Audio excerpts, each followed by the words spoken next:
Hello everyone, welcome to parallel physics केवी।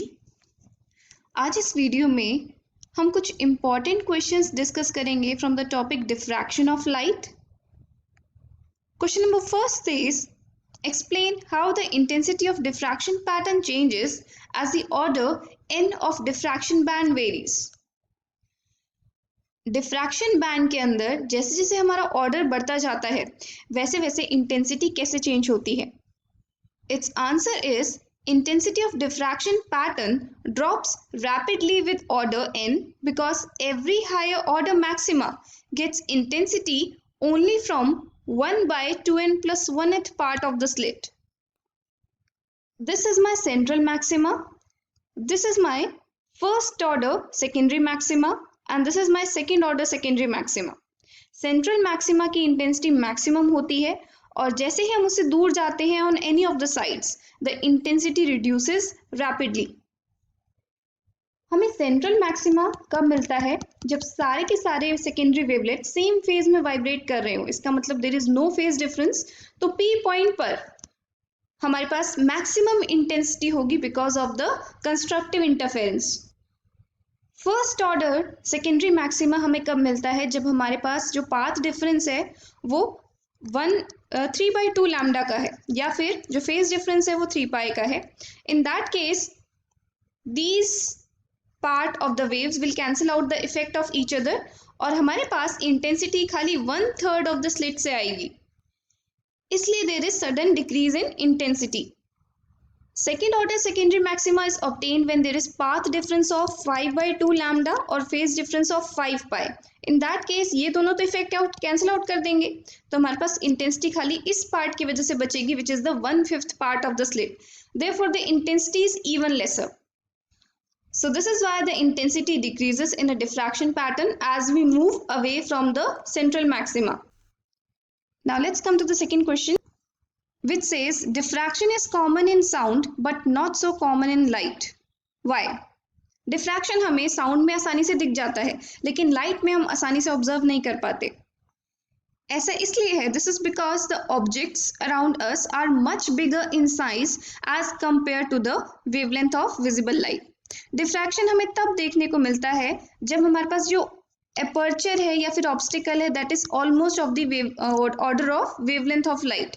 अगर wavelength of light 10⁻⁻6 metre है, इतने size का एपर्चर या ऑब्जेक्ट के अराउंड ही हमें डिफ्रैक्शन पैटर्न देखने को मिलेगा। This is commonly observed in sound. ऐसा इसलिए, लेट अस सपोज ये हमारे पास एक डोर है, यहाँ से कोई व्हीकल जा रहा है लेकिन हमें फिर भी इस डोर में से आवाज सुनाई देती है।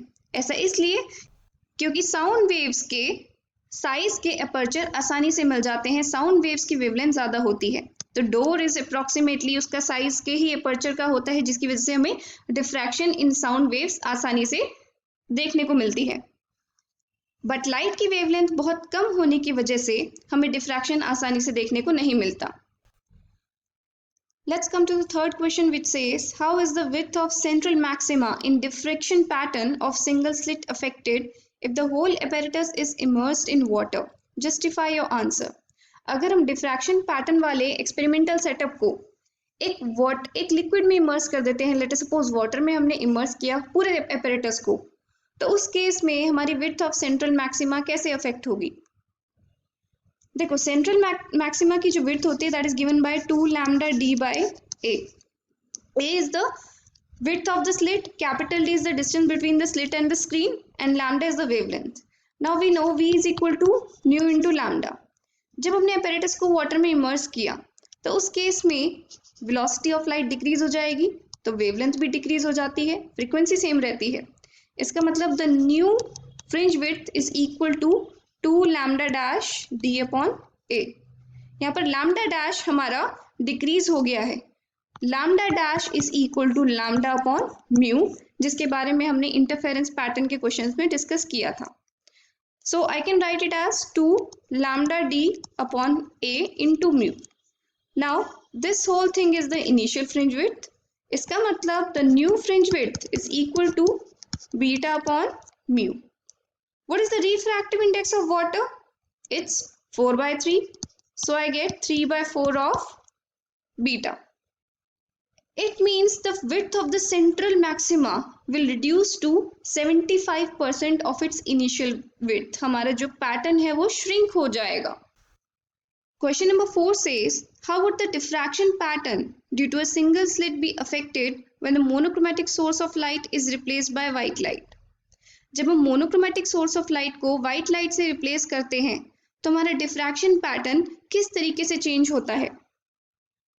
See, the diffraction pattern becomes colored one as the fringe width is proportional to lambda.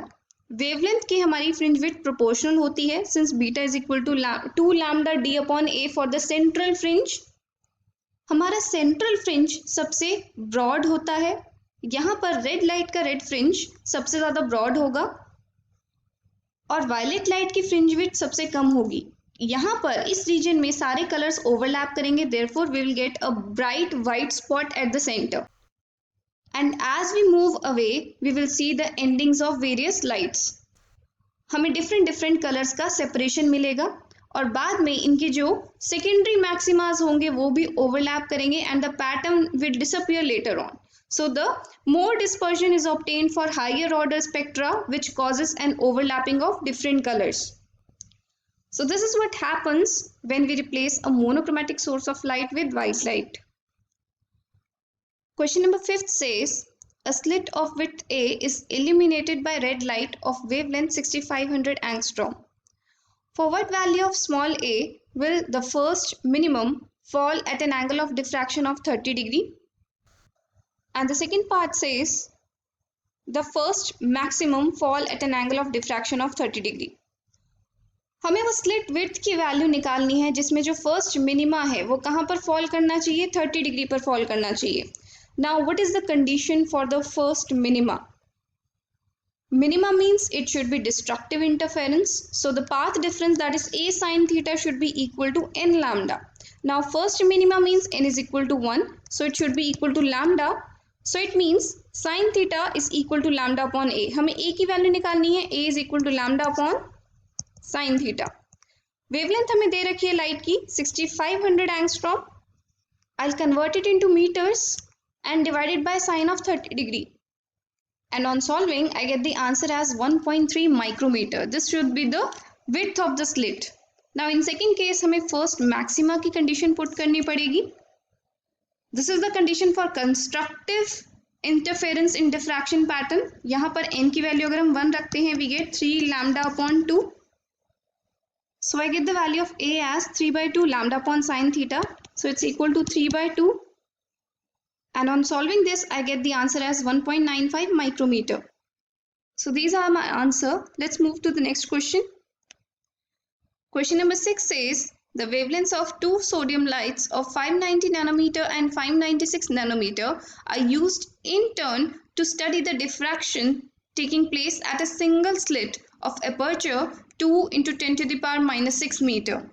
The distance between the slit and the screen is 1.5 meter. Calculate the separation between the positions of the first maxima of the diffraction pattern observed in the two cases. Question के according हमारे पास sodium lamp में दो wavelengths हैं, 590 nanometre और 596 nanometre. Slit की जो width है that is 2 into 10 to the power minus 6 meter. The distance between the slit and the screen is 1.5 meter. हमें बताना है कि दोनों वेवलेंथ्स की वजह से जो फर्स्ट ऑर्डर मैक्सिमास होंगे उनके बीच में कितना सेपरेशन होगा. That is we need to calculate this. This is the formula for the position of the first order maxima. यहाँ पर हम फर्स्ट वेवलेंथ के लिए निकालेंगे और हम सेकेंड वेवलेंथ के लिए भी निकालेंगे. This is x1.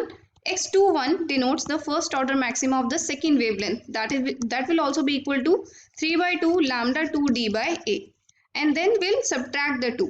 Higher में से lower value minus करेंगे. So x2 first order minus x1 first order is equal to 3 by 2 lambda 2 d by a minus 3 by 2 lambda 1 d by a. I'll simply put the values and I'll get 6.75 into 10 to the power minus 3 meter और 6.75 millimeter. ये difference होगा first order maxima for the first wavelength और first order maxima for the second wavelength के positions के बीच में. So this was the worksheet 3. I hope all the questions are clear to you. Thank you for watching. Have a good day.